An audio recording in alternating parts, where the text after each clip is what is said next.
इस कार्यक्रम के पुण्यार्चक हैं माता पिता श्री सुरेश चंद्र जैन, श्रीमती कुसुम जैन, विदिशा मध्य प्रदेश। पुत्र पुत्रवधू श्री राजेश जैन, श्रीमती दीप्ति जैन, पौत्री कुमारी दामिनी जैन, कुमारी मुस्कान जैन। पुत्र पुत्रवधू श्री राजीव जैन, श्रीमती ऋचा जैन, पौत्री कुमारी अनुप्रेक्षा जैन, कुमारी ऐशना जैन। पुत्री दामाद श्रीमती रश्मि चौधरी, श्री जलज चौधरी, नाती नातिन अनुषा चौधरी, अश्विजय चौधरी। पुत्री दामाद श्रीमती सीमा जैन, श्री अमित जैन, नाती अतिशय जैन। ओम नमः सिद्धेभ्यः, जय श्री ओम नमः सिद्धेभ्यः, जय श्री ओम नमः सिद्धेभ्यः। सर्वमंगल मांगल्यम सर्वकल्याणकारकं प्रधानम सर्वधर्माणां जैनम जयतु शासनम। पंच परमेष्टि भगवान की जय। आचार्य श्री गुरुवर कुंद कुंद महाराज की जय। आचार्य श्री गुरुवर विद्यासागर महाराज जय। परम पूज्य निर्यापक श्रवण मुनि से सुधा सागर जी महाराज की जय। जय। परम पूज्य महासागर जी महाराज की जय। आचार्य संघ की जय।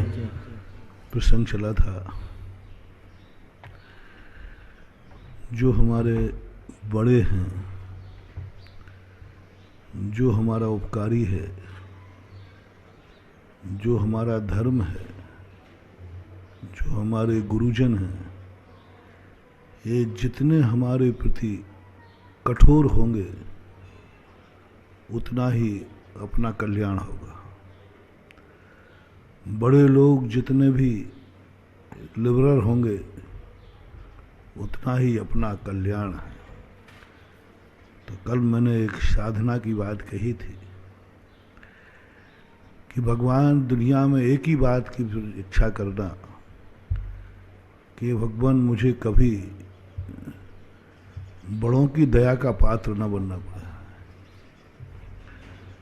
कभी बड़ों के सामने हाथ न फैलाना पड़े, क्योंकि बड़ों के कृपांक फैल वाले को मिलते हैं, पास वाले को नहीं।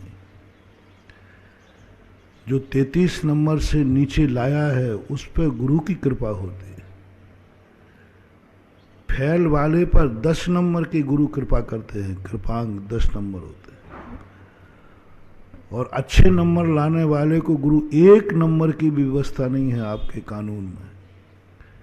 कोई विद्यार्थी ने इतनी मेहनत करके 99 नंबर लाया, 1 नंबर गुरुजी का मिलना चाहिए, कानून नहीं है। एक व्यक्ति 23 नंबर लाया, बोले 10 नंबर दे के इसे पास करो। जब जब हमारे ऊपर बड़ों की कृपा हो तो गर्व मत करना, ये समझना कि मैं फैल वाला विद्यार्थी हूं। जब जब कोई बड़े कृपा करे, क्योंकि बड़े कृपा जब भी करते हैं, क्लिष्टेषु जीवेषु कृपा परतो, कृपा हमेशा छोटों पे की जाती है। और कृपा कब की जाती है? क्लिष्टेषु जीवेषु। ये व्यक्ति दुखी है, परेशान है, कमजोर है। छोटा व्यक्ति तुम्हारे ऊपर कृपा करेगा तो कमजोर मान के नहीं करेगा। बहुत बड़ी बात समझना भैया। छोटा व्यक्ति तुम्हारे तरफ बढ़ रहा है, समझ लेना वो तुम्हें महान मान रहा है, गुणवान मान रहा है, ताकतवान मान रहा है। एक अमीर गरीब आदमी अमीर की तरफ बढ़ा है, वो तुम्हें अमीर मान रहा है। गुणहीन गुणवान की तरफ मान रहा है, वो तुम्हें गुणवान मान रहा है। पापी पुण्यात्मा की तरफ बन रहा है, वो तुम्हें पुण्यात्मा मानता है। जब भी कमजोर व्यक्ति, अस्वस्थ व्यक्ति, निर्बल व्यक्ति बड़ों की तरफ बढ़े, समझ लेना चाहिए मैं बड़ा हूं, मैं ताकतवान हूं, मैं शक्तिमान हूं, मेरे पास कुछ है। बड़े जब तुम्हारा सहारा लेने लग जाएं, छोटे लोग तुमसे सहारा लेने लग जाएं, समझ लेना तुम बड़े आदमी। लेकिन बड़े लोग जब आपकी तरफ देखने लग जाएं, समझ लेना मैं फेल हो गया। छोटा व्यक्ति तुम्हारी तरफ देख रहा है, तुम महान हो, और बड़ा व्यक्ति तुम्हारी तरफ देख रहा है, तुम जहान हो, मतलब निकृष्ट हो। छोटा आदमी तुम्हारे पास आ रहा है महान मान के, बड़ा आदमी तुम्हारे पास आ रहा है सहायता करने के लिए कमजोर मानकर। बड़ा आदमी अपने से छोटों को जब भी जावे अपना दुर्भाग्य समझना, अपने जिंदगी को कोसना कि आज जरूर मेरे में कोई कमजोरी आई है, क्योंकि आज बड़ा आदमी मेरे तरफ आ रहा है, जरूर मेरे में कोई ऐसी कमी है, जरूर ये मेरे पर कृपा कर दे आ रहा। बड़ा आदमी छोटे के पास क्यों जाएगा? अमीर आदमी गरीब की बस्ती में क्यों जाएगा? अमीर आदमी जब भी गरीबों की बस्ती में जाता है तो दो कारण होते हैं, या तो कुचलने के लिए या कुचली हुओं को उठाने के लिए। या तो तुम्हारे लिए नाश कर देगा और या तुम्हारा विकास कर देगा, दो के अलावा कुछ नहीं।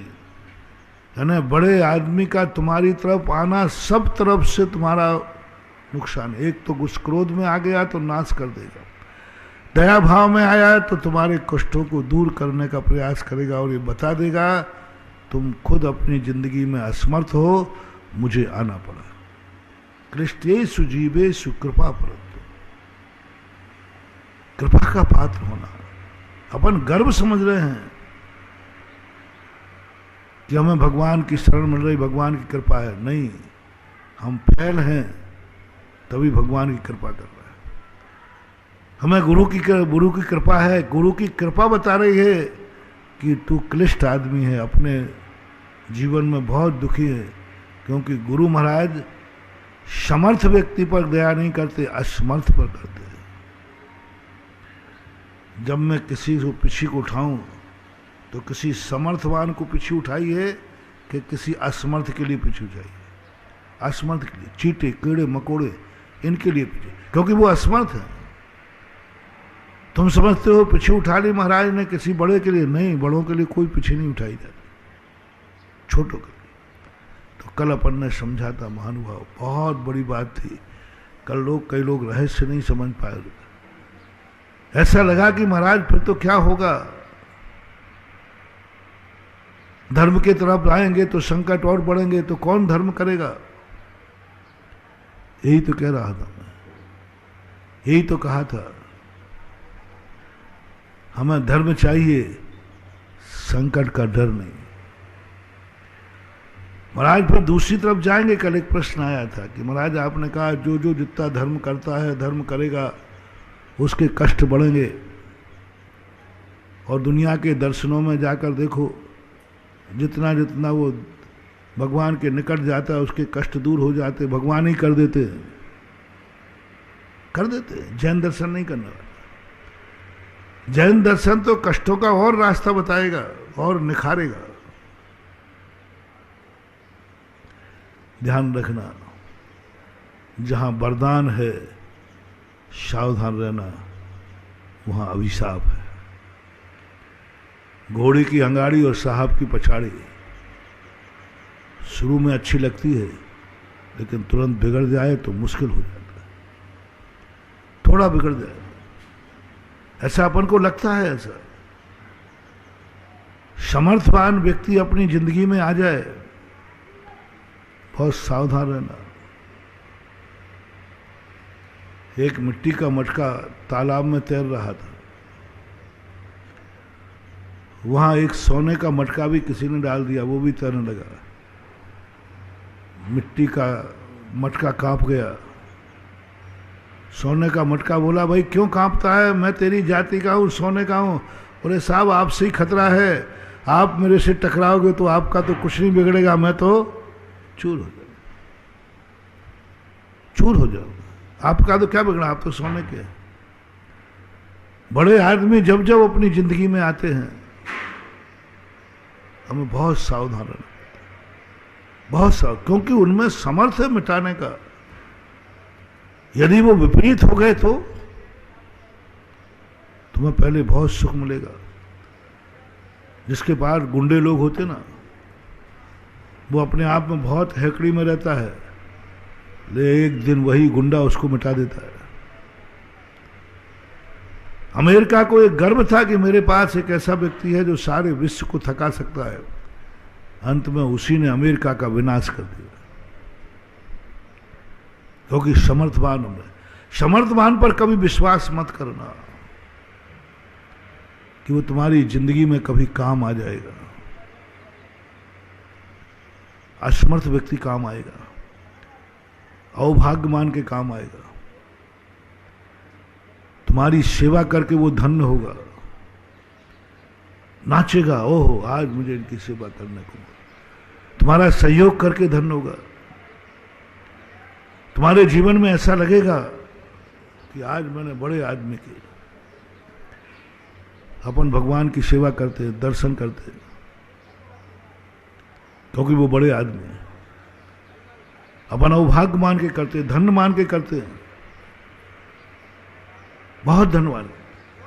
अपनी सेवा पर विश्वास करना, अपनी भक्ति पर विश्वास करना, भगवान पर विश्वास मत करना, भगवान भरोसे मत बैठना। जैन दर्शन विश्व का सबसे बड़ा दर्शन। सारे दुनिया के लोग कहते भगवान भरोसे चलाओ, भगवान भरोसे चलाओ, भगवान पर भरोसा करो, भगवान पर भरोसा करो, भगवान एक दिन आएगा, सहायता करेगा। जैन दर्शन कहता भूल मत कर लेना, भगवान पर कभी विश्वास मत करना, क्योंकि वो वीतरागी है। भगवान का इंतजार मत करना, वो आएगा नहीं। भगवान तुम्हें कुछ दे देगा, उसके पास कुछ है नहीं। भगवान तुम्हें बचा लेगा, उसको बचाने का कोई साधन नहीं। बिल्कुल भूल करके विश्वास मत करना। मालूम मैंने इसलिए कल कहा था, जब अपने जिंदगी में कोई बड़े आदमी बड़ी शक्तियां सहयोग करने लग जाएं तो कांप जाना, अब मेरी जिंदगी में कुछ खतरा आ सकता है, क्योंकि मेरी जिंदगी में बड़ा आदमी आ गया, मेरी जिंदगी में भगवान आ गया। अहंकार, भगवान पर कभी विश्वास नहीं करना। भगवान विश्वास का पात्र नहीं है। जिन खास तौर से उस समय यदि हमें भगवान बनना है तो विश्वास का पात्र, भगवान जैसा बनना है तो विश्वास का पात्र। बड़ों की कृपा से तुम जितने पास होगे, पास तो हो जाओगे, लेकिन नौकरी नहीं मिलेगी, नौकरी नहीं मिलेगी। आईएएस ऑफिसर नहीं बन पाओगे, पीएससी फाइटिंग नहीं कर पाओगे, क्योंकि मार्कशीट में लिखा रहेगा तुम किरकी कृपा से पास हुए, गुरु कृपांक से। 10 नंबर जिसको गुरु कृपा से मिले हैं उसको चपरासी गिरी भी मिलना मुश्किल है, क्योंकि वो गुरु कृपा से पास हुआ है। गुरु कृपा से पास। बहुत बड़ा लॉजिक दे रहा हूं, समझने का प्रयास करना। तुम जिससे अच्छा मानते हो, मैं कभी गुरुदेव साथ गुरु से दूर नहीं कर रहा हूं, मैं तुम्हें सिखा रहा हूं। गुरु की कृपा में मार्कशीट में हर नौकर, जहां भी तुम जाओगे नौकरी को, मार्कशीट देखेगा, उसमें लिखा है गुरु कृपांक, बस वो बाहर कर देगा। गुरु की कृपा से पास होने वाले को नौकरी नहीं मिलती, आजीविका नहीं मिलती, पास हो जाता है। लेकिन पास किस लिए होना? पास किस लिए होना? नौकरी के लिए। और गुरु कृपा से पास हुआ है, कहीं चपरासी गिरी भी नहीं मिलेगी, क्योंकि तुम गुरु कृपा से पास हुए। और अपनी मेहनत से यदि उसने नंबर लाया है, जितने तुम्हारी मेहनत के होंगे उतनी जल्दी तुम्हारी नौकरी मिलेगी। इसलिए मैंने कल कहा था, जो अपने गुरुजन हैं उनके तरफ से याचना करो कि इतने कठोर रहें कि मेरे ऊपर कृपा ही नहीं करें, दया ही नहीं करें। मुझे कोई दया दृष्टि नहीं चाहिए बड़ों की, बड़ों की दया दृष्टि नहीं चाहिए, छोटों की दुआ चाहिए। बड़े जब देखेंगे तो बहुत तुझे हीन, पुण्यहीन मान के देखेंगे, और छोटा जब दिखेगा, अभाग्य मेरो उदय आयो, तुम्हारा दर्शन पाया। बड़े दुआ नहीं देते हैं, छोटे दुआ देते हैं, छोटे दुआ देते हैं। और दुआ हमारी जिंदगी में बहुत बड़ी काम आती है। तुम्हारी जिंदगी में जितने ज्यादा तुम छोटों को खुश करने का प्रयास करो, उतना ही जिंदगी तुम्हारी सुरक्षित होगी। और बड़ों को खुश करोगे तो बड़े यही कहेंगे, ठीक है चिंता मत कर, जब तेरा पुण्य कमजोर पड़ जाए 10 नंबर मेरे हैं। क्या करोगे 10 नंबर लेकर के? क्या करो? हमारी यही तो भूल हो रही है। हम एक बात का निर्णय करें भगवान बनते समय कि भगवान मैं भगवान तो बनूंगा, तेरे पीछे चलूंगा, लेकिन तेरे सहारे पर नहीं चलूंगा, तेरे सहारे पर नहीं चलूंगा, तेरी कृपा लूंगा, मैं अपने पैरों से चलूंगा। इसलिए भगवान पर कभी कोई भरोसा करके मत कूद जाना, अपनी जिंदगी को खतरे में मत डाल देना। मेरा भगवान है, मैं कह रहा हूं। जिन कार्यों के लिए हम भगवान को पुकार रहे हैं, उस कार्य में भगवान काम नहीं आएगा। काम आएगा तेरी भक्ति, तेरी सेवा, तेरी लगन, जो तूने भगवान को की है। भगवान और गुरु के आशीर्वाद पर कभी विश्वास मत करना,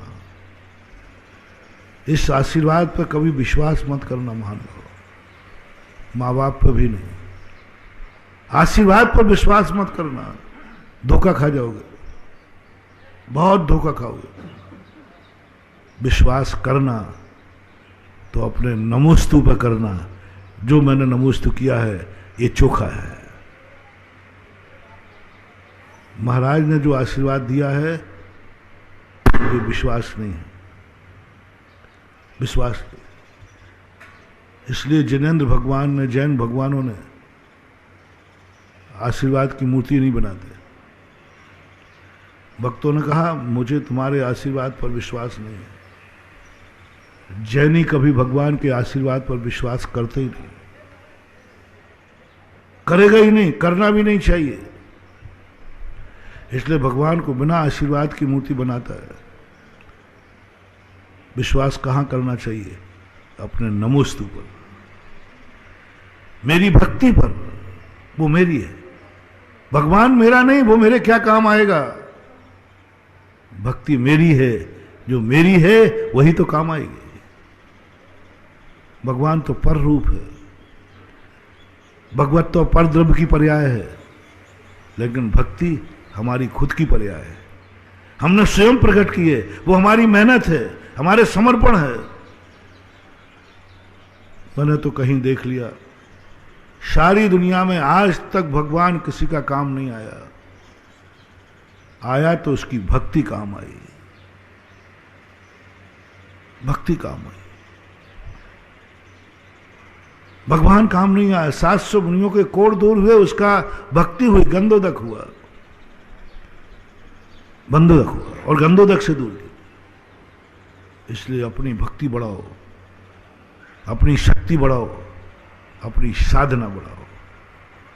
आज तक जैन दर्शन के अनुसार भगवान की कृपा से कोई भगवान नहीं बना, सब अपनी साधना और तपस्या से बने, तपस्या से। यहां तक कि नमोकार मंत्र का भी सहारा छोड़ देता है तब भगवान बनता है। इसलिए कल की बात को लेकर के आप लोगों में बहुत ऊहापोह हुआ हो, बहुत बड़ी मार्मिक बात थी। जिंदगी में एक, अपनी जिंदगी में बस एक सफलता पा जाओ, मुझे अपनी जिंदगी में कभी बड़ों का सहारा ना लेना पड़े। बस बेटी की कमाई खा जाना, बस बाप की कमाई नहीं खाना पड़ा। बेटी की कमाई खाने में बाधा नहीं है, बाप की कमाई मत खाना। बेटे से सेवा कराने में नुकसान नहीं है, बाप से सेवा मत कराना। बेटा तुम्हारे पैर दबावे तो आपत्ति नहीं है, बाप से मत दबवाना। बेटा तुम्हें सहारा देके चलावे तो कोई बात नहीं, बाप का सहारा ना लेके चलना। बाप का सहारा भी दुनिया में लोग लेते हैं। कौन लेते हैं? बाप का सहारा। जिस उम्र में बेटे का सहारा मिलना चाहिए, उस उम्र में बाप बेटे को सहारा दे रहा है। किसे? जो शराबी होता है। एक शराबी बेटा नाली में गिर गया शराब पी करके, बाप उसे उठा के ला रहा है। दुनिया देख रही है। जिस उम्र में बेटे को सहारा देना चाहिए बाप को, उस उम्र में बाप बेटे को सहारा दे रहा है। बेटे को सहारा देने का अर्थ है कि तुम बहुत भ्रष्ट हो चुके हो। बेटे को समझना है मुझे बाप का सहारा मिल जाए, नहीं मानो। भावना भाव कि मेरी जिंदगी में कभी ऐसा समय नहीं आया, मैं बड़ा हो गया हूं, जो मुझे बाप का सहारा लेना पड़े, बाप के सहारे चलना पड़े, बाप मेरी जिंदगी को चलावे, बाप की सारी कृपा बाप की हो। नहीं, बाप को सहारा देना है, बाप का सहारा लेना नहीं है। मैं आपसे पूछता हूं, बाप बड़ा है, तुम भी अब बड़े हो गए, बाप को सहारा देना शोभा पड़ेगा कि बाप का सहारा लेना शोभा पड़ेगा? कैसा लगेगा आपको? बाप का सहारा लेके चलोगे, दुनिया कहेगा शराबी है, क्योंकि शराबियों के बाप सहारा देके घर ले जाते नाली से उठाकर। तुम शराबी नहीं हो। नियम करो, मैं बाप का सहारा नहीं लूंगा, बाप को सहारा दूंगा। मैं बाप की कमाई नहीं खाऊंगा, मैं बाप को अपनी कमाई खिलाऊंगा। और हर पिता से मेरा कहना है, हर बेटे से मेरा कहना है, तुम अपनी प्रतिज्ञा करते चलो कि अब मैं बड़ा हो गया हूं, बाप की कमाई नहीं खाऊंगा। और बाप प्रतिज्ञा करे कि अपने बाप की कमाई नहीं खाकर बेटे की कमाई पे खाओ, बेटे का सहारा लो, बेटे के सहारे पर जियो, बाप का सहारा छोड़ दो। देना है तो बाप का सहारा लो। सबसे श्रेष्ठ बेटे वो कहलाते हैं। मैं तो अभी समय सार की व्याख्या के भूमिका में आपको पर का सहारा लेने की मना कर रहा था। पर का सहारा, शास्त्रों में तुमने चरणानुग में यही पढ़ा है, दूसरे की संपत्ति मत लो, दूसरे की संपत्ति पर नियत खराब मत करो। दूसरे की संपत्ति को पाने का भाव मत करो। ये चरणानुग कहता है, चरणानुग कहता है। और आज तो कुंद स्वामी कह रहे हैं, अपनी बाप की संपत्ति पर भी नियत खराब मत करो। समय सार में प्रवेश करने वाला व्यक्ति को एक साधना करना है, एक सोचना है, विचार करना है। हे भगवान, कुंद स्वामी पूछेंगे, तुझे किसकी संपत्ति पर विश्वास है? तू गृहस्थ है कि मुनि है? साहब मैं गृहस्थ हूं, गृहस्थ हूं। गृहस्थ के लिए धन दौलत चाहिए।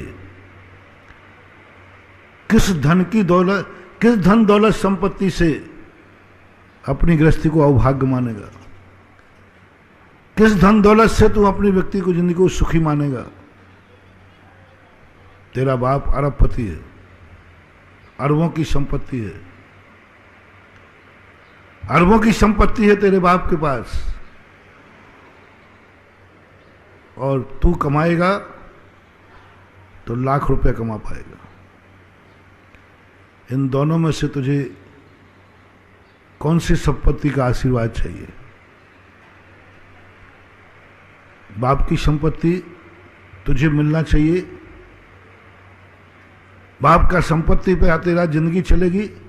यदि ये कह दिया तो चरणानुग में तो भर्ती हो जाएगा। कुंद स्वामी कहते नहीं प्रभु, कम संपत्ति सही, कम समाई कही दे, मैं आप कमाई खाना चाहता हूं, बाप कमाई नहीं। बाप कमाई खाने वाला समय सार नहीं पढ़ सकता। पढ़ भी लेगा तो बाजारू समय सार पढ़ेगा, बुक सेलर से खरीद के पढ़ेगा, गुरु की क्लास में नहीं पढ़ सकता। मैंने कह दिया था, एक बाजारू समय सार है और एक कोर्स में पढ़ाई हुई किताब गुरु पढ़ा रहा है। बाजार में तो कोई भी खरीद, बाजार से खरीद लो, लेकिन गुरु मुख से समय सार नहीं पढ़ पाओगे क्लास में बैठ करके, क्योंकि तुम्हारी नियत, तुम्हारी दृष्टि बाप की कमाई पर टिकी हुई है, बाप की वसीयत पर टिकी हुई है।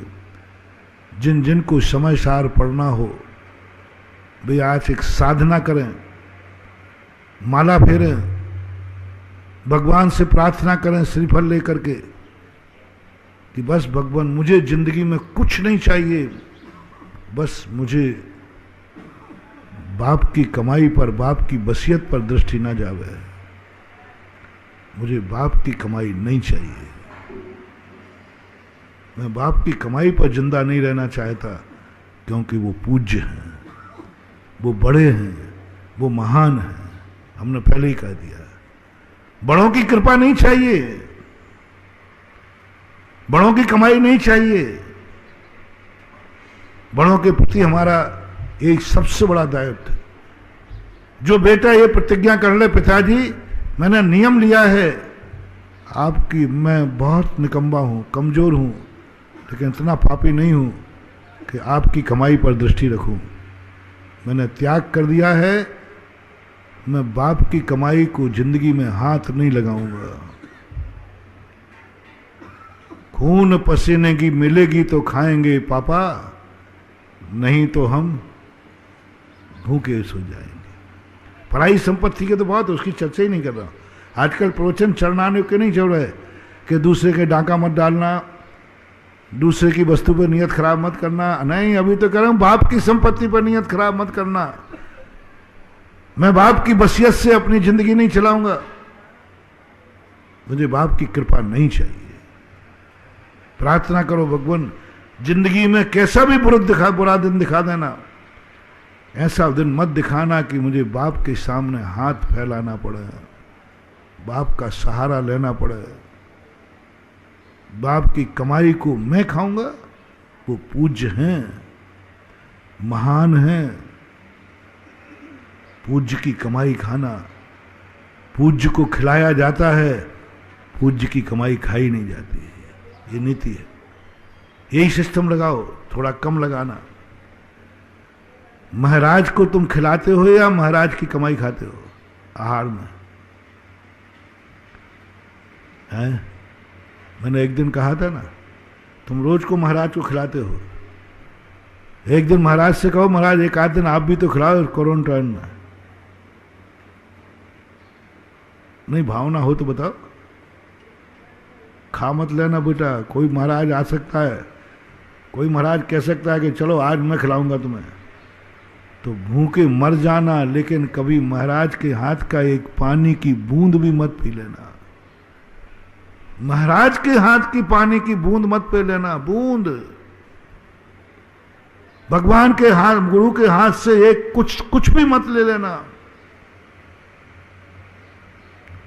सारी जिंदगी भर महाराज को पानी पिलाना, तुम धन हो जाओगे। और एक बूंद भी महाराज के हाथ से पीने का भाव किया, जिंदगी भर का पुण्य भस्म हो जाए। भाव बना भी नहीं करना, प्रार्थना करना है भगवान मेरी जिंदगी में सदा वो दिन बना रहे कि मैं साधु को आहार देता रहूं। साईं इतना दीजिए जामे कुटुंब समाए, मैं भी भूखा ना रहूं, साधु न भूखा जाए। बस इतना जिंदगी भर के लिए कहता हूं साधु के। लेकिन ऐसा दिन कभी नहीं आ जाए कि मुझे साधु के मांगना पड़े, महाराज एक गिलास पानी दे दो। ये दिन कभी मत मांगो। बहुत बुरा दिन है मानूंगा, बहुत बुरा दिन। भिखारी से भी गया बीता दिन है तुम्हारा, भिखारी से भी गया बीता दिन, क्योंकि वो पूज्य हैं। पूज्य को खिलाया जाता है, पूज्य से खाया नहीं जाता है। पूज्य की सेवा की जाती है, पूज्य से सेवा नहीं कराई जाती। पूज्य को दिया जाता है, पूज्य से लिया नहीं जाता। एक लौकिक दृष्टि से तुम्हारे माता पिता तुमसे पूज्य हैं कि नहीं, बस यही सिस्टम अपनाओ। माता पिता पूज्य हैं, अब मैं माँ बाप की कमाई नहीं खाऊंगा, मैं माँ बाप को खिलाऊंगा। माँ बाप से सेवा नहीं कराऊंगा, मैं सेवा करूंगा। देखना आपकी सिद्धियां देखना। पर प्रतिज्ञा बहुत कठोर है, बहुत कठिन है। संसार में कितने लोग हैं जो ये प्रतिज्ञा कर लेंगे आज कि मैं बाप की कमाई नहीं खाऊंगा, बाप से खर्चा नहीं मांगूंगा। जो मैंने कुछ दिन पहले कहा था, नहीं, अब मैं बड़ा हो गया। यदि सारा संसार इतना विकास को प्राप्त हो जाएगा महानुभाव, इतना बड़ा सूत्र दे रहा हूं मैं। हर बेटा यदि एक प्रतिज्ञा कर ले कि मैं बाप की कमाई को नहीं हाथ लगाऊंगा, सारा संसार जर्मन बन जाएगा, जापान बन जाएगा, सारे संसार की गरीबी दूर हो जाएगी, निकम्मापन खत्म हो जाएगा, हर व्यक्ति के हाथ में सिद्धि होगी, हर व्यक्ति समर्थ होगा, हर व्यक्ति पैर पे खड़ा होगा, क्योंकि वो को मालूम है कि मुझे जो कुछ भी करना है मुझे खुद करना है। बाप की कमाई मेरे काम नहीं आएगी, बाप मेरे काम नहीं आएगा, जो कुछ काम आएगा मैं खुद आऊंगा। आप समर्थ बन जाओ। मैंने एक बार कहा था, बड़े आदमी के लड़के कभी योग्य नहीं बन पाते, क्योंकि उनको मालूम है मेरे बाप के पास तो बहुत है। और पिताओं से कहा था मैं, हर अच्छे पिता से मेरा कहना है अपने बेटों से स्पष्ट कह दे, ये जो कमाई मेरी देख रहा है ना, इस कमाई में से तुझे 1 रुपया मिलने वाला नहीं है, मेरी कमाई है, मेरी कमाई है। और झूठा सही एक स्टाम्प लिखवा देना, बेटा मानेगा नहीं। बाप तुम क्या करोगे, मरने के बाद मैं अकेला बेटा हूं, मेरे नाम हो जाएगी, मत दो जिंदा में। कई बाप बेटे से कह देते हैं, बेटे पापा क्या करोगे, आप मरोगे तो सही, कभी मरने के बाद तो हमें मिलेगी। बोले बेटा मैं उस गुरु का चेला हूं कि मरने के बाद भी नहीं लूंगा। देख ले स्टाम्प पर लिख दिया है, मेरी जितने मकान, खसरा नंबर, जमीन जायदाद मैंने देशनोदय तीर्थ से चौलेश्वर को मरने के बाद लिख दिए। देख ले, नोटरी करा लेना, नहीं माने तो रजिस्ट्री करा देना, कोई बात नहीं, कर देना एक बार। बंधु बेटा युग बन जाएगा। कठोर बन जाओ, थोड़ा कठोर बन जाओ, इतने कठोर बन जाओ। पापा कुछ भी नहीं छोड़ा आपने तो, हाँ कुछ भी नहीं छोड़ा, एक कुछ भी नहीं, सब मैंने दान में लिख दिया है। सोच ले अब, क्योंकि मैं उस गुरु का चेला हूं, मैं अपनी कमाई खिला करके बेटे को दुर्गति नहीं भेजना चाहता। मैं तेरा बाप हूं, सगा बाप हूं, मेरी संपत्ति तू उपयोग में करे, ये पाप मैं तेरे से देख नहीं सकता हूं। मैं तेरा पिता हूं, मेरी संपत्ति तू खाएगा नहीं, मैं तेरा दुर्गति नहीं होने दूंगा। बड़े होने के बाद मां रोटी देना बंद कर देगी, मैं रोज रोटी खिला करके माताओं से कह रहा हूं, बड़े होने के बाद बेटे को रोटी देना बंद कर देना, यदि तुम सच्ची मां हो तो। बेटा मैं अब तुझे, तेरी शादी हो गई, बड़ा हो गया, तुझे मैं रोटी खिलाऊं, मैं अपने बेटे की दुर्गति नहीं करूंगा, क्योंकि मेरे गुरु ने कहा है बड़े होने के बाद मां से सेवा कराना बेटे का नाश है। बड़ा होकर मां के कपड़े धुलवाना बेटे का नाश है। बड़ा होकर के मां बेटे को रोटी पानी बन के देवे, नाश है।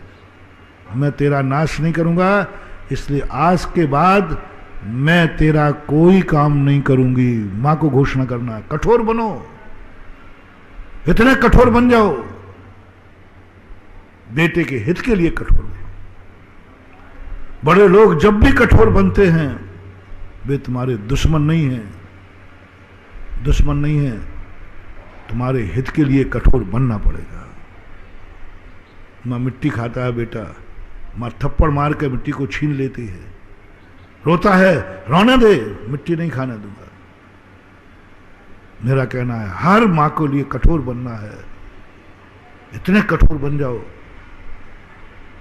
जो दुश्मन थप्पड़ मारता है, कई बार मां भी इतने जोर से बच्चे को थप्पड़ मारती है, गाल पर उंगलियां आ जाती हैं, निशान आ जाते हैं।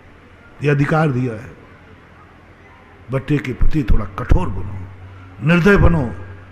जो निर्दय नहीं बन पाए उनके बच्चे बाद में मां को रोना पड़ा, निपुती हो गई, नालियों में से उठाना पड़ता है, जेलों में से जमानत लेना पड़ता है, बेटा की जमानत बाप लेने को जाना पड़ता है, बेटे को नाली में उठा के जाना पड़ता है, क्योंकि तुम शुरू में कठोर नहीं बने। हर मां को एक उम्र के बाद, मैंने कहा था, हर मां को अपने बेटा बिटिया को रोटी बनाना सिखाना है और ये कह के देना है बस इतने साल तक मैं तुम्हें रोटी खिलाऊंगी बना करके। साल घोषित कर दो, इस साल के बाद, इस तारीख के बाद तू चिल्लाते रहना, रोते रहना, मैं तुझे पानी का गिलास भी उठा के नहीं दूंगी। एक नई प्रतिज्ञा आज तक किसी साधु ने नहीं कराई होगी। सारी प्रतिज्ञाएं कराई होंगी, मंदिर जाकर के करेंगे, सब करेंगे। क्या कह रहा हूं, सब प्रमाण करेंगे, परिग्रह प्रमाण। आज परिग्रह प्रमाण करा रहा हूं, बेटे को तुम कब तक रोटी खिलाओगी उसकी तारीख घोषित करो। यदि तुम मां हो तो, दुश्मन हो, बैरी हो तो मैं नहीं कह रहा हूं। यदि बेटे से तुम्हें प्यार है, बेटा तुम्हारी आंखों का तारा है, बेटा तुम्हारे कुल का दीपक है, बेटा ही तुम्हारे प्राण है, तो आज हर मां बेटे के सामने प्रतिज्ञा करेगी, सुन ले रे छोकरा, मेरे गुरु ने मैंने एक नियम दिया है कि मैं इतने वर्ष तक तुझे रोटी खिलाऊंगी। जब तक तेरी शादी नहीं हुई तब तक मैं रोटी खिलाऊंगी। जिस दिन शादी हो जाएगी, वो 2-3 दिन और ले लेना, थोड़ा वो कुछ होता है। शादी के बाद एकदम वो चूल्हे पर नहीं बैठते, कुछ पूरा मुझे मालूम नहीं भाई। जिस चीज़ में मैं थोड़ा चूकूँ ना तो उसको एडजस्ट कर लेना। हाँ, पहले मैंने बैठते नहीं है ना, तो उसको एडजस्ट कर लेना वो समय। उसके बाद बेटा नहीं, अब नहीं, मैं तेरे कपड़े धोऊंगी इस तारीख तक, इतने वर्ष तक, बस। इसके बाद मैंने नियम ले लिया, ये शुरू में बता देना, 10-12 साल का होते ही बता देना, 8 साल का होते ही बता देना, क्योंकि मैं तेरी मां हूं। तुझे रोटी खिला करके अब मैं तुझे नरक नहीं भेजूंगी, मैं तुझे कपड़े धोकर तुझे धोबी नहीं बनाऊंगी। अब नहीं, बस बेटा बहुत हो गया, मैं पूज्य और मुझे वो बेटा चाहिए। बेटा भी प्रवचन सुन रहा था आज का,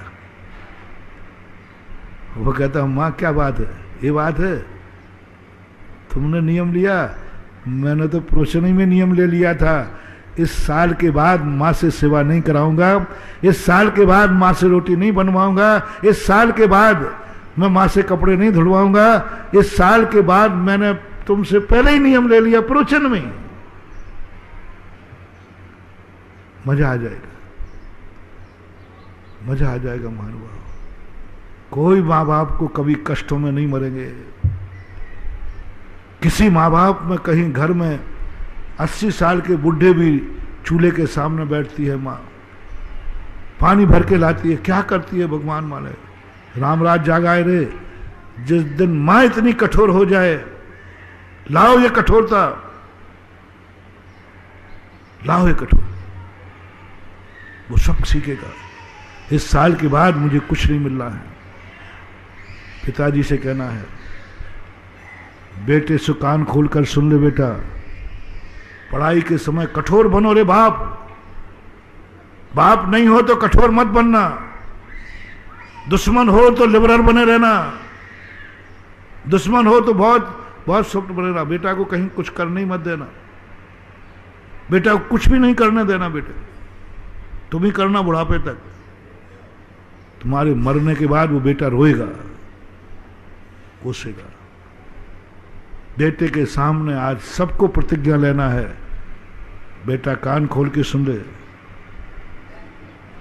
ये सारी संपत्ति तेरी नहीं है, तुझे मैं खर्चा इतने साल तक दूंगा। पढ़ाई कितने तक करेगा, एमए एससी करे, एमएससी करेगा, साल 2 साल और पकड़ लेना। पढ़ाई छोड़ने के बाद 2 साल तक बस। इसके बाद तुझे मैं 1 कौड़ी भी नहीं दूंगा, 1 कौड़ी भी नहीं दूंगा। मैंने श्रीफल चढ़ा करके गुरु से प्रतिज्ञा की है, बन जाओ कठोर, 1 कौड़ी भी नहीं दूंगा तुझे, 1 कौड़ी भी तुझे नहीं दूंगा। खर्चा मर जाना तू, मैं 1 कौड़ी दूंगा। पापा इतनी संपत्ति का क्या करोगे? तेरी संपत्ति है क्या? मेरी कमाई है, मेरी कमाई, मेरा मकान है, मेरा जायदाद है, मेरी, मुझे जो करना है करूंगा। वो धमकी देगा तुम्हें, पापा जिंदा नहीं दोगे, मरने के बाद तो मेरा ही नाम चढ़ेगा। बोले वो नहीं चढ़ेगा जो मैंने बताया था। देख ले बेटा, मैंने क्षेत्र के नाम सारी संपत्ति कर दी, मेरे मरने के बाद मेरी सारी संपत्ति क्षेत्र पे जाएगी। बन जाओ कठोर, बन जाओ कठोर, बहुत जबरदस्त कठोर बनो। पत्थर, छाती पे पत्थर रख लो, मैं तुम्हारा गुरु हूं, दुश्मन नहीं हूं। मैं तो एक चींटी पे दया करता हूं, तुम्हारे बेटे पे दया नहीं करवाऊंगा। तुम लोग सोच रहे हो महाराज जी आप बहुत कठोर हो रहे हो, मैं तुम्हारा गुरु हूं बेटे, मैं तुम्हारा गुरु हूं। क्या तुम्हें विश्वास है कि गुरु तुम्हारे बेटे का हित कर देगा? तुम्हारे बेटे के हित के लिए कह रहा हूं, करके देख लेना। स्पष्ट घोषणा, तारीख की घोषणा, इस तारीख तक मैं तेरा खर्चा दूंगा, इसके बाद सारे खर्चे बंद हो जाएंगे। ये उसको पहले ही प्राइमरी में बता दो, मिडिल में फिर याद दिला दो, उच्चतर माध्यमिक विद्यालय में पहुंचे तो फिर याद दिला, बेटा याद है ना तारीख। कॉलेज में जाए तो फिर कहना बेटा तारीख आ रही है देख ले, 2-4 साल और बचे, उसके बाद खर्चा बंद। और 6 महीने पहले से तुरंत ऐसी घंटी बजाओ, महानुभाव, एक आध कोई बाप ऐसा करे, बेटा को जिस दिन खर्चा बंद होना है उसके पहले ही बेटा लाके रख देगा, पापा ये 10 लाख पकड़ो मेरे, अब मैं आपका खर्चा चलाऊंगा। आपने तो मेरा बंद कर दिया ना, आपने तो बंद कर दिया ना मेरा खर्चा पानी।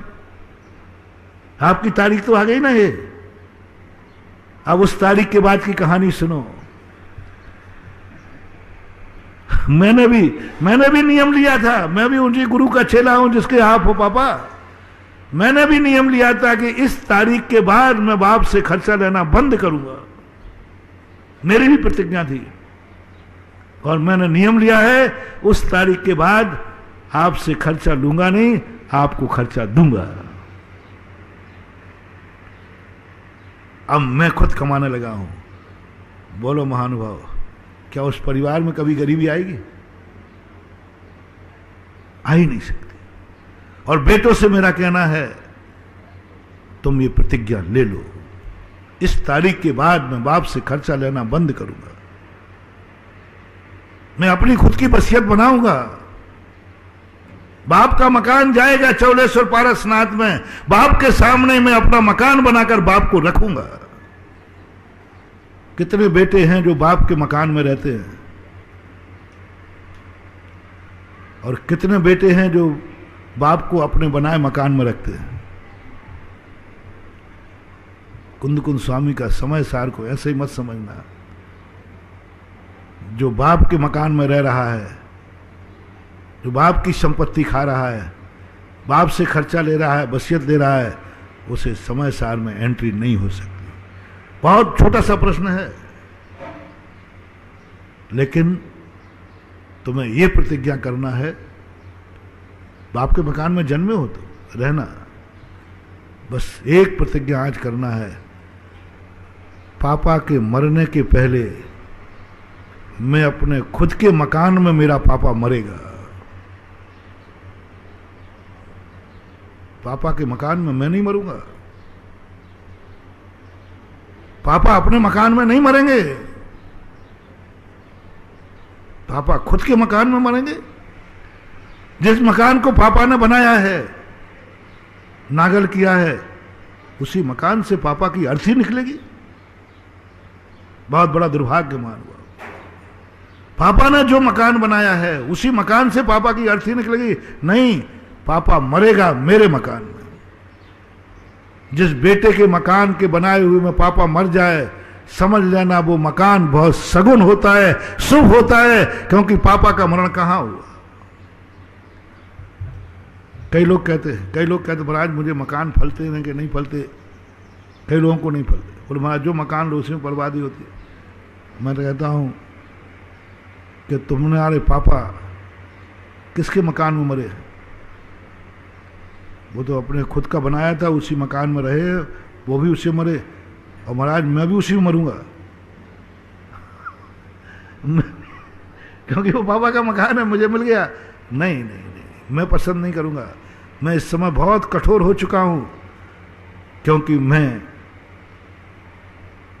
उस क्लास की कोचिंग करा रहा हूं जो कुंद का इंजीनियर कॉलेज है, कोचिंग करा रहा हूं, मैं कोचिंग का मास्टर हूं। कितने बच्चे आज प्रतिज्ञा लेंगे कि पापा मेरे मकान में मरेंगे, मम्मी मेरे मकान में मरेगी। तुम्हारा बनाया हुआ मकान हो, तुम्हारी कमाई का मकान हो, और पूज्य पुरुष वहां मर जाते हैं, वो मकान तुम्हें ऐसा सिद्ध होगा कि सारे जगत में भूकंप आ जाएगा, तुम्हारे मकान का बाल बांका नहीं होगा, क्योंकि उस मकान में तुम्हारे पापा मरे। मकान किसका था? पापा को कभी पापा के मकान में मत मरने देना। मैं इस मकान में नहीं रहूंगा पापा। भगवान मेरे मकान में रह सकता है, मैं भगवान के मंदिर में नहीं रहूंगा। बोलो, भगवान के लिए मंदिर मकान दान दे देना ठीक है, और भगवान का मंदिर अपने में घर बना लेना, पूज्य भगवान का मंदिर को अपना घर बना लेना या घर को मंदिर बना लेना, दोनों में से श्रेष्ठ क्या है? मंदिर को घर बना ले, ये तो बहुत बुरा है ना। और घर यदि मंदिर बन जाए तो अभाग्य। बस तुम्हारा घर का देवता है ना, घर का देवता है तुम्हारा, उस घर के देवता के बनाए हुआ मकान मंदिर है तुम्हारे लिए, उसमें रहने की मत सोचना। और तुम्हारे बनाए मकान में तुम्हारा देवता रह जाए तो अभाग्य, तुम्हारा घर मंदिर बन गएगा। ये सोच बढ़ाओ। जर्मन के लोगों का ये सोच है, जापान के लोगों का एक सोच है। कोई भी बेटा बड़ा होती बाप की तरफ दृष्टि नहीं करता, बाप की कमाई पर दृष्टि नहीं रखता, और बाप देता भी नहीं है। आज हर बच्चा बेरोजगार नाम की चीज नहीं, वहां हर व्यक्ति रोजगार है। यहां पर बेरोजगारी का मूल कारण है बाप, निकम्मेपन का कारण है मां बाप। उनके ऊपर तुम्हारी जिंदगी चलती है, उनके भरोसे तुम चलते हो। यदि ये निकम्बापन खत्म हो जाए, ऐसा रामराज जाएगा, और बेटा बाप के मरने के पहले अपना मकान बनाएगा। ओहो, जिस बेटे के मकान का नागल बाप अपनी आंखों के सामने कर देता है, वो मकान सगुन माना जाता है। किससे नागल कराना? मुख्य अतिथि कौन मुख्य अतिथि हो? बेटो, मम्मी पापा से नागल का फीता कटवाना। क्या दुआ मिलेगी? मेरे बेटे ने मकान बनाया है, मेरे बेटे ने मकान बनाया है, उसका नागल करने जा रहा हूं मैं बाप के सामने। और बाप के मकान में रह जाओगे तो कहेंगे यार ठीक है बेटा, निकम्बा है, दूसरा ठीक है, मकान बना देते हैं। और फिर पापा से कहना पापा इस मकान को छोड़ो। वो नहीं छोड़ेंगे। पापा छोड़ना तो पड़ेगा। मैं भी उसी गुरु का चेला हूं, आपकी अर्थी मेरे मकान में से निकलेगी। तो इस मकान का क्या होगा? वो तो पूज्य था, पूजा में जाएगा। वो तो आपका है ना, और आप मेरे लिए पूज्य हैं, और जो जहां आप रहते हैं वो स्थान पूज्य है, इसलिए ये पूज्य वस्तु तो पूज्य स्थान पर जाएगी, चौलेश्वर पारसनाथ को जाएगी। क्योंकि वो पूज्य है। आप मेरे पूज्य है ना, और ये मकान आपने बनाया था, आपने यहाँ रहे थे, आपने यहाँ जन्म लिया था, आपने पूज्य को पूज्य बनेगा। पूज्य वस्तु की वस्तु को भोग मत करो, पूज्य वस्तुओं की वस्तु का भोग मत करो। वो मकान पूज्य वस्तुओं का है, पूज्य का है। हर बेटे को आज प्रतिज्ञा करना है बाप के मकान में रह करके कि मैं अपना खुद का मकान रह करके मम्मी पापा को उसमें रखूंगा। मरने के पहले बनाना है, प्रतिज्ञा करो। और बापों से मेरा कहना है, भावना भाव कि हे भगवान, मेरे मरने के पहले तक मेरा बेटा मेरी मकान में रहेगा, कल क्या होगा इसका। ये मकान तो मेरे पुण्य से बना है, ये मकान तो मेरी भक्ति से, मेरी शक्ति से बना है। क्या पता बेटे को फलेगा कि नहीं फलेगा, पता नहीं बेटा दुख पाएगा कि सुख पाएगा। भगवान मेरी एक प्रार्थना है कि मरने के पहले मेरा बेटा एक मकान बनाए और उसका नागल करके मरूं। बेटे के मकान का नागल करके मेरे प्राण निकले। यदि सच्चा बाप होगा तो बेटे के लिए दुआ मांगेगा, और दोनों के लिए मैंने कहा कठोर बनना पड़ेगा, बहुत कठोर बन जाओ। एक दिन मैंने कहा था, शायद आपको ध्यान होगा, कि मुनीम से हिसाब लेना या नहीं लेना, शाम को पाई पाई का बेटे से हिसाब जरूर लेना। जब तक तुम खर्च दे रहे हो तो खर्च दे रहे, सोने के पहले 12 बज जाए तो बजा दो, पहले बता 500 रुपया दिए थे उसका हिसाब दे। और कठोर कर दूं? वो कहेगा पापा हमने यही खा लिया, हमने ये कर लिया। ऐसे नहीं चला, बिल बता, बिल बता पक्का। बोले पापा पक्का बिल नहीं मिला, जीएसटी। क्या लगती हो? जीएसटी लगती। पापा कह रहे जीएसटी दे दूंगा, पक्का बिल चाहिए, पहले बता मैंने तुझे लाख रुपया दिए थे उसका हिसाब दो। बन जाओ कठोर। मुनीम से हिसाब लोगे महानुभाव, एक दिवाली को ही दिवालिया हो पाओगे। और बेटे से हिसाब नहीं लिया तो जन्म जन्म के दिवालिया हो जाओगे, कुल को कलंक लग जाएगा, सब नाश हो जाएगा। कठोर बनो बेटे से हिसाब लेने के लिए, यदि तुम पिता हो तो। समय आपका हो गया, अभी और मैं कठोरता पे बचाऊंगा।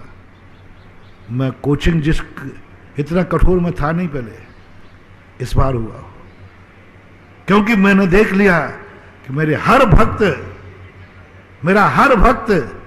कुंद कुंद स्वामी के कॉलेज में पढ़े, हर भक्त कुंद कुंद के कॉलेज से पढ़ के निकले। क्योंकि कुंद कुंद के कॉलेज में जो पढ़ता है, कॉलेज से निकलने के पहले कंपनियां उसको उठा ले जाती है, ऐसे कॉलेज होते। और कुंद कुंद का साहित्य जिनने पढ़ लिया, आनंद ले लिया, मोक्ष रूपी लक्ष्मी उसे उठा ले जाएगी, वहीं से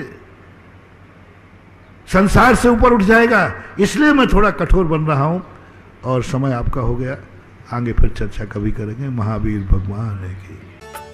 इस कार्यक्रम की पुण्यार्चक थे माता पिता श्री सुरेश चंद्र जैन, श्रीमती कुसुम जैन, विदिशा मध्य प्रदेश। पुत्र पुत्रवधू श्री राजेश जैन, श्रीमती दीप्ति जैन, पौत्री कुमारी दामिनी जैन, कुमारी मुस्कान जैन। पुत्र पुत्रवधू श्री राजीव जैन, श्रीमती ऋचा जैन, पौत्री कुमारी अनुप्रेक्षा जैन, कुमारी ऐशना जैन। पुत्री दामाद श्रीमती रश्मि चौधरी, श्री जलज चौधरी, नाती नातिन अनुषा चौधरी, अश्विजय चौधरी। पुत्री दामाद श्रीमती सीमा जैन, श्री अमित जैन, नाती अतिशय जैन।